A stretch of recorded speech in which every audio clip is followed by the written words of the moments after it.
അപ്പം എൻ്റെ ജിമ്മുമായിട്ട് ബന്ധപ്പെട്ട ഡൗട്ടാണല്ലോ. അപ്പോൾ ഇത് സംഭവം എന്ന് പറഞ്ഞാൽ നമ്മൾ പേഴ്സണൽ ട്രെയിനിങ് ഫീസൊക്കെ വാങ്ങിക്കുകയാണ് ഈ വണ്ണം കുറയ്ക്കുന്നത്. മാസം 5 കിലോ വെച്ച് പെർഫെക്റ്റ് ആയിട്ട് കുറയ്ക്കുന്നുണ്ട്, വേറെ അൺഅഫക്റ്റ് ഒന്നും ഇല്ലാത്ത രീതിയിൽ. അപ്പോൾ ഞാനിപ്പോൾ 65 കിലോ വരെ കുറച്ച ഇതുണ്ട്. അപ്പോൾ ഇത് സംഭവം എന്ന് പറഞ്ഞാൽ ഇവരിത് മെയിൻറ്റെയിൻ ചെയ്യില്ല. ഇവരൊരു 10, 20, 30 കിലോ കുറച്ചിട്ട് കുറേ ദിവസം അങ്ങ് നിർത്തും. മനസ്സിലായില്ലേ? കുറേ ദിവസം അങ്ങ് നിർത്തും. അപ്പോൾ നിർത്തുമ്പോൾ എന്ത് ചെയ്യും? വീണ്ടും പഴയ ഫുഡ് അടിക്കും അവർ. ഈ നിർത്തുമ്പോൾ ഇവർ ഈ ഫുഡ് മെയിൻറ്റെയിൻ ചെയ്ത് പോകണം. അതായത് ഇപ്പോൾ ഒരു ബിരിയാണി വെച്ച് പകുതി കഴിക്കുക, അങ്ങനത്തെ ഒരു പകുതി ആഹാരം കഴിച്ചു കഴിഞ്ഞാൽ ഇത് വീണ്ടും ഗെയിൻ ആവില്ല.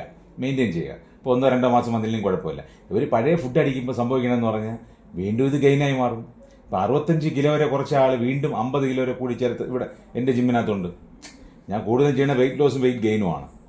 പിന്നെ അസുഖം, BP, കൊളസ്ട്രോൾ, ഷുഗർ. അപ്പോൾ അത് ബോഡി ബിൽഡിങ് ഞാൻ ചെയ്യണില്ല. അപ്പോൾ അങ്ങനെ ഒരു മൂവ്മെൻറ്റ് കൊണ്ട് എൻ്റെ ജിമ്മ് പോയിക്കൊണ്ടിരിക്കുന്നത്.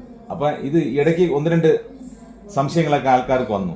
3-4 പേര് നിർത്തി, അവർ വീണ്ടും വണ്ണം വെച്ചു. സംഭവം ഇതാണ്, ഒരു കാരണവശാലും നമ്മൾ വെയിറ്റ് ലോസാക്കി 10-20 കുറച്ചിട്ട് നിർത്തിയിട്ട് വീണ്ടും ഫുഡ് മെയിൻറ്റെയിൻ ചെയ്ത് വീണ്ടും കയറും. ആ സംശയം തീർക്കാൻ വേണ്ടി ഞാൻ വീഡിയോ ചെയ്യുന്നത്. അപ്പോൾ നമ്മളിതൊക്കെ ഒരു പേഴ്സണൽ ട്രെയിനിങ് ഫീസൊക്കെ ഒന്നും ഇല്ലാതെയാണ് വേറെ ലേഡീസ് ട്രെയിനറെയൊക്കെ പോസ്റ്റ് ചെയ്തിട്ടാണ് നമ്മൾ ചെയ്യിപ്പിക്കുന്നത്.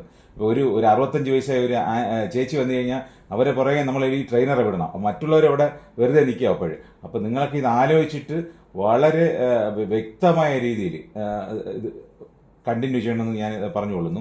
പിന്നെ വേറെ പ്രധാനപ്പെട്ട കാര്യം എന്ന് പറഞ്ഞാൽ, ഇന്ന് കളിച്ചിട്ട് നാളെ കളിക്കാതിരുന്നൂടാ. ഇത് ബാഡ്മിൻ്റൺ കളിയോ കാൽപന്ത് കളിയോ അല്ല, ഇത് മസിലിനെ ചെയ്യുകയാണ്.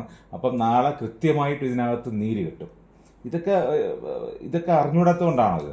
അപ്പോൾ കണ്ടിന്യൂഷൻ നന്നായിട്ട് നടന്നാൽ മാത്രമേ ഇതിന് റിസൾട്ട് കിട്ടുള്ളൂ. ഓക്കെ, അത് ശ്രദ്ധിക്കണം. ഓക്കെ.